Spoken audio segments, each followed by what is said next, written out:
la persona que se hace famoso, como en el canto, como en la música, como todo, eso se llama ejecutarlo, pensarlo y analizarlo. Yo lo voy a hacer. ¿Cómo lo voy a hacer? Piense, cierre los ojos y la mente le dice cómo lo va a hacer. Y lo que no lo va a hacer lo mismo.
Jesús García, yo que me llamo Jesús García, nació en una de las partes más atrasadas de ese municipio.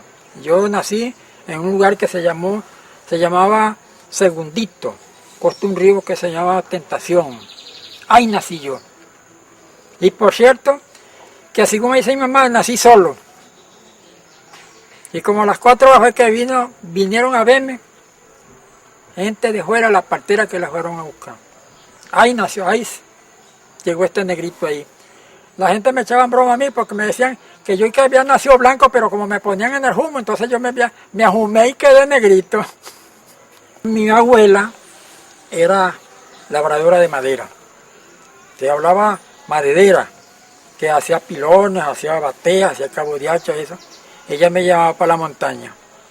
La tumbaba ella mismo con una hacha, tumbaba un palo, picaba y hacía una batea. Cuando ella estaba haciendo esa batea, yo la veía, y entonces yo me agarraba un pedacito de palo blandito con el cuchillito, por desgracia así como este, que está podrido aquí, yo sacaba una yetita y hacía una bateíta, ¿no? Y así fui haciendo. Porque cuando yo empecé a hacer esto, no lo hice con ninguna intención, con ninguna idea de nada, sino únicamente por los juguetes de nosotros. Entonces yo haciendo mis cuestiones, empecé a hacer cosas pensando más que los demás, ¿no? Yo inventaba. Después de eso lo empecé a hacer con los hierros de mi abuela, ¿no? Ya tenía la chuelita, tenía esto, y así iba haciendo mi bateíta y hacía eso. Entonces de ahí en adelante empecé que cuando para yo ver realito, me hacía un pilón, hacía una bateíta. Entonces empezamos a hacer los platos para comer. Las cucharillas de madera y todo eso. Bueno, entonces yo de esa vez ya me concreté como ahora como un artesano, pues. Cuando pasé entonces esa etapa de 9 para 10 años, para los 11 años, entonces se me metió en la cabeza que yo tenía que conocer pueblos, por lo que decían los que habían ido, los que viajaban, los que esto. Y entonces conseguí con mi mamá que me diera el permiso para yo conocer eso. Que comencé a ver cosas tan bonitas, cosas que yo no pensaba nunca verlas. Entonces yo decía, ahora sí es verdad que yo tengo que hacerme famoso, porque yo tengo que ser hombre de fama. Que digan como dicen de los demás, que buen jinete, que buen esto, que buen lo otro, entonces yo tengo que empezar por ahí. Entonces ahí me esmeraba más yo a hacer mis cosas, para vender. Pero nunca, sino por mi campo, siempre nos dice, yo siempre, cuando pequeño mi sueño era ser famoso, pero para él ser famoso era ser el mejor ordeñador, ser el mejor quesero, ser el mejor enlazador, o sea, es el mejor cabrestero, todo ese tipo de cosas en grande, ¿no? Y él dice que cuando él veía esas películas de Pedro Infante, Jorge Negrete, él se imaginaba con un liquiliqui, un pelo de gama, unas botas encima de un caballo, siendo el propio, pues, el propio. Que mi mamá me mandó para allá a atenderle unos becerros. Entonces él leía duro. Por eso es que yo tengo tanto esto, porque él leía completico toda la historia, todos los periódicos, todo eso lo leía duro y yo escuchaba todo eso. Entonces después que él terminaba de leer, él me daba esos papeles para que yo lo viera. Entonces yo viendo, donde se está a veces con el revólver así, cuando yo veo a esos mexicanos, yo no sabía que era mexicano, pero vi ese tipo de hombre con esas grandes guitarras grandes, de par de pistolas, sombrero grande. Y yo me quedaba viendo y se me echa la mente. Entonces me miraba, cerraba los ojos y me miraba en un espejo cuando yo tengo que hacer esto. Cuando yo esté con un sombrero de peleguama, terciopelo impermeable, que eran los sombreros que usaban los ricos. Un liquilique y una guitarra grande cantando delante de un público como están esta gente aquí. No, yo creo que hasta Dios se va a verme. No, eso tengo yo que hacerlo. No lo pude hacer, pero lo hice en otra forma. Lo hice en otra forma, que me sirvió mejor. Tal vez que eso lo hubiera hecho, me hubiera sido útil, pero no, esto me sirvió mejor porque la música y los cantos y esas cuestiones cuando llegan a uno a viejo ya no le sirve, porque no tiene voz, no tiene fuerza. Entonces me sirvió más esto, porque ustedes están aquí reunidos conmigo, con sus aparatos, sentaditos en esta silleta, póngase para aquí, póngase para ahí, apreciado de personas, que a lo mejor, no voy a decir que no hay otras personas, pero personas que yo nunca pensé que me tuvieran aprecio, me estuvieran viendo y me estuvieran tomando fotos en esta época. Entonces mucho que agradecerles tengo yo a mis habilidades y a mi comportamiento.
Yo le digo a la gente, mira chicos, los muchachos, vamos a aprender, vamos a buscar, vamos a hacer esto. Entonces, ahí fue donde salimos con el asunto de aprender a hacer el casabe, la loza, el pandión, todo eso. Aquí está toda la gente preparada. Él ha enseñado a mucha gente. Él siempre tiene la intención de aglutinar, de organizar, de poner la gente a participar, de que la gente aprenda.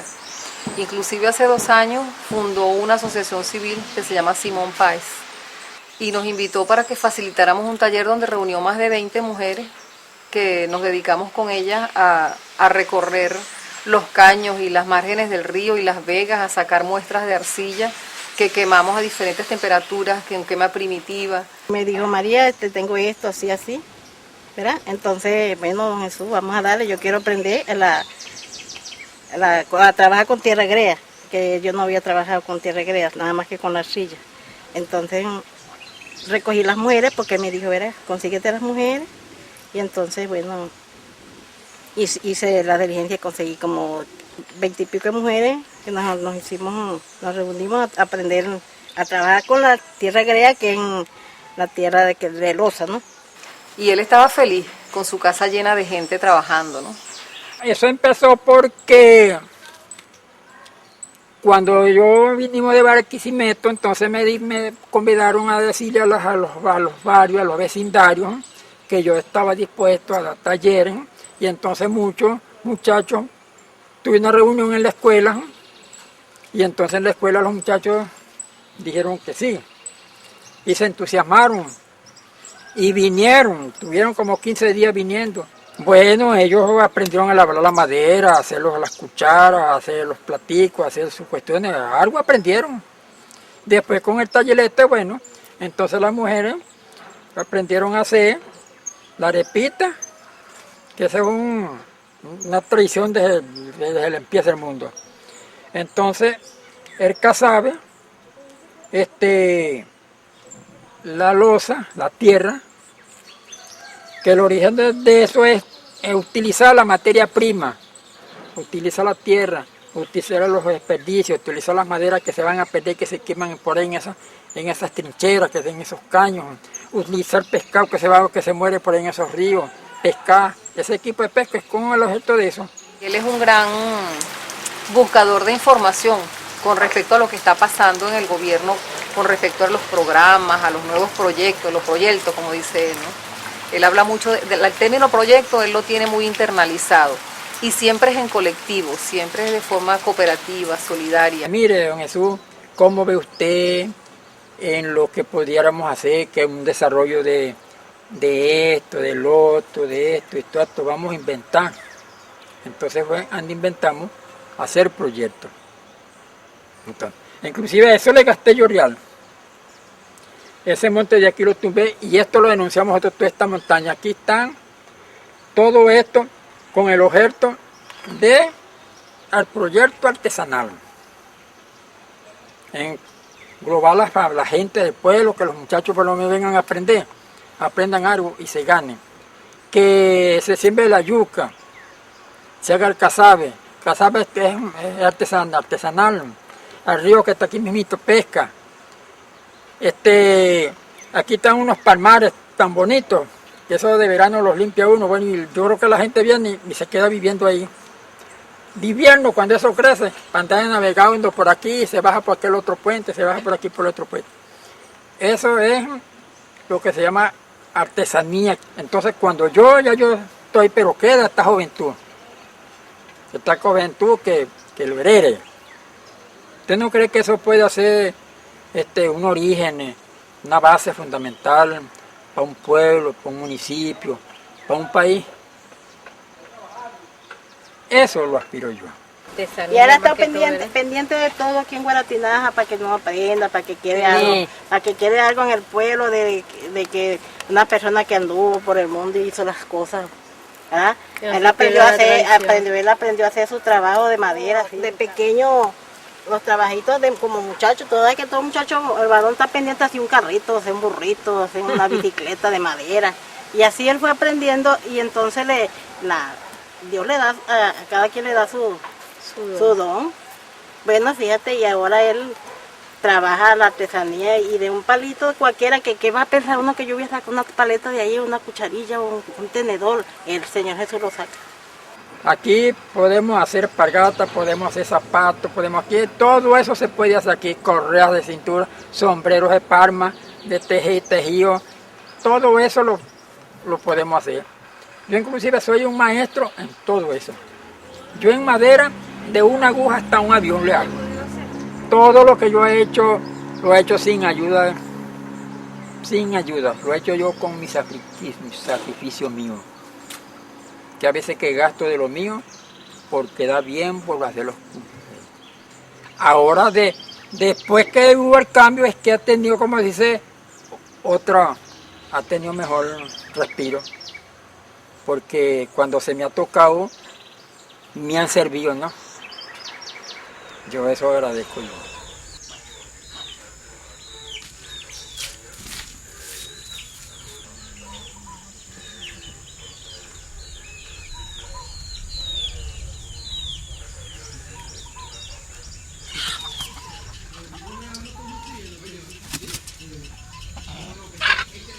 Cuando yo vine aquí, que yo empecé a conocer esto aquí, yo lo conocí fue que vine a hacer un trabajo, corté una madera, pero me vi esos montes tan buenos, esas montañas y eso, esto contra, unos conuquitos por ahí.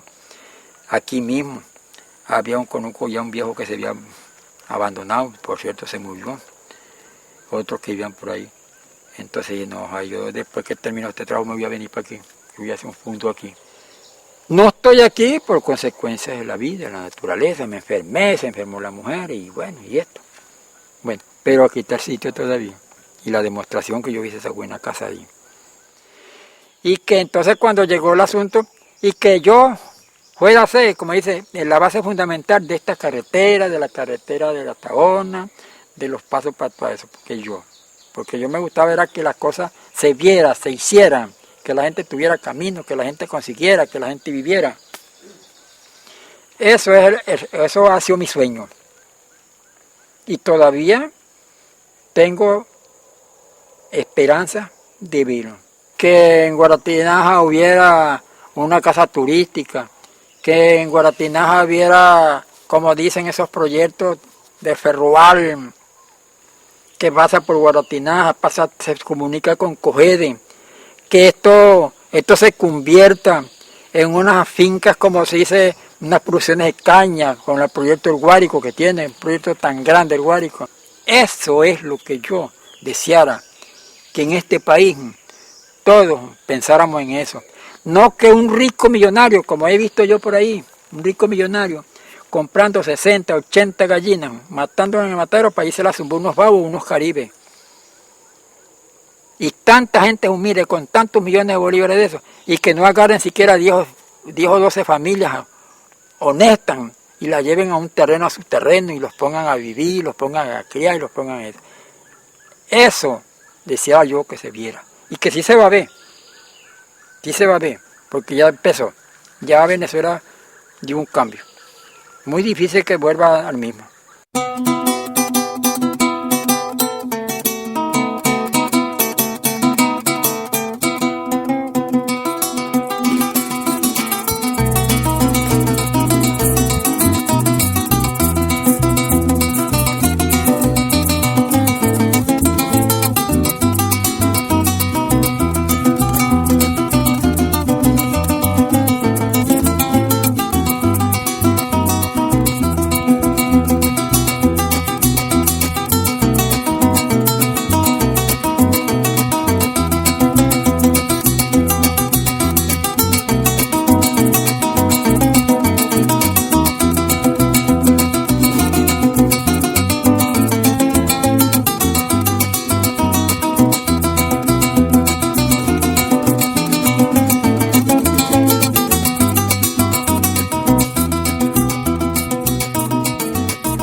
Con respecto del llano, es que se llama de ganadería, es cuando aquella persona desde que nace dentro, junto con una vaca, ¿entiendes? Por lo menos el caso, suponiendo que aquí estos señores tenían un ganado, el papá de ellos. Entonces, cuando este muchacho nacía, estaba el becerro berreando ahí. Y cuando empezó a ver ese becerro. Entonces ellos se hacían familia de los becerros chiquitos. Cuando a poco, mira, ese muchacho está ya metido allá junto con el becerro que lo va a aporrear. No lo aporreaba. Entonces esos becerros que nacían en aquella época eran hermanos de ellos porque estaban juntos. Cuando venían se asomaban al corral. Las vacas, les cogían una vaca de buena contextura para darle la leche. Entonces, esa era la segunda madre de nosotros, los muchachos que nacimos en estos llanos. La segunda madre de uno era una vaca. Un burro, pandaja, un cochino. Eso los muchachos jugaban con los cochinos, con los pollos. Entonces, eso es lo que se dice el llanero. Lo otro es, para ser llanero, para darse el lujo de ser llanero es una cosa. Pero llanero es uno porque come carne uno, otro porque se monta en un caballo, otro porque nació en el llano, por tales cosas, ¿no? Lo concreto llanero es dedicar lo que se llama conocer lo que es de ganado. Una vaca, una res, pita por lo menos allá, bramó, aquella es fulana y tal. Un burro refuna, tal parte, aquel es burro tal. El caballo que relincha, conocerlo, enseñarlo, que venga, pegarle un servido a un caballo, viene para acá. Una vaca, llamarla. Hay un cuento muy ocurrente de una muchacha que la mandaron a estudiar para Caracas en aquella época. Y cuando la mandaron de ahí, había una vaca que le llamaban Agüemay. La vaca se llamaba Agüemay. Era el nombre. Agüemay venía. Entonces, como la muchacha se fue para acá, a los 3 meses vino para acá, venía hablando silbadito. Y llama a la vaca, Agüemaíz, Agüemaíz, Agüemaíz. La vaca no le dice, mire papá, ¿y esa vaca por qué no me atiende que la estoy llamando? Bueno, porque tú ahora eres fina. Llámala a Agüemay, Agüemay, le oramos. Cónchale.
Hay que hacer esto, hay que acercar por aquí, hay que acercar por allá y hay que hacer más por acá. Y vamos a ver por aquí, hay 5 hectáreas para allá y 5 para acá. Cada quien tiene que tener 5 hectáreas porque este es un terreno que tenemos que compartirlo entre todos. Esto no es de uno solo, nos decía él a nosotros. Buenamente. No me acuerdo el tiempo, pero de que yo tengo esa razón, don Jesús ha sido una persona honesta, trabajadora y cumplidor con las cosas, ¿verdad? Siempre con carácter de responsabilidad en las cosas, en los trabajos. Y como yo que también me gusta la responsabilidad en los trabajos y así hemos cumplido con las cosas. ¿Ve? Él nunca piensa en chiquito, siempre piensa en grande, sus proyectos son siempre grandes, ¿no? Y cuando lo hemos invitado así a compartir con grupos, cuando tenemos talleres y él va a hacer una muestra de su trabajo, de verdad que la gente queda como estimulada por el entusiasmo que él les mete, ¿no? Porque él siempre hace ese llamado a que conquistemos, que tengamos sueños y que tratemos de conquistar esos sueños, ¿no?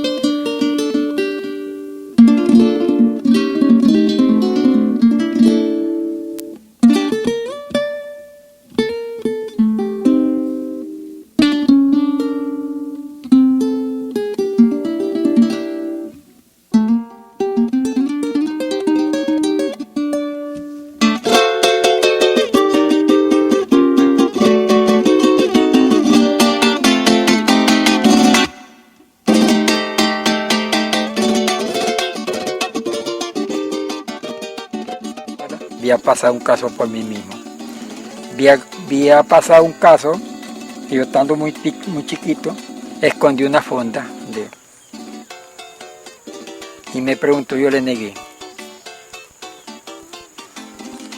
Después cuando me di cuenta que podía decirle, no me atreví a decirle. Y así tuve varios días en ese fan hasta que me obligó a que yo tenía que saber porque ya sabía que era yo. Bueno, me sobó bien sobado, me castigó bien castigado, pero a mí no me dolía tanto los látigos que me daba, sino era lo que ella me pronunciaba, que me decía, Jesús, ¿cómo es posible que tú chiquito a ti me negaste, agarraste esa fonda, la escondiste? y me negaste y te resististe a no decirme. Eso es la primera fase de ser un ladrón. Quiere decir que si yo no te quito esta maña, tú irías a ser un ladrón. Mire, eso me dolía más en mi mente que los cuerazos que me daban.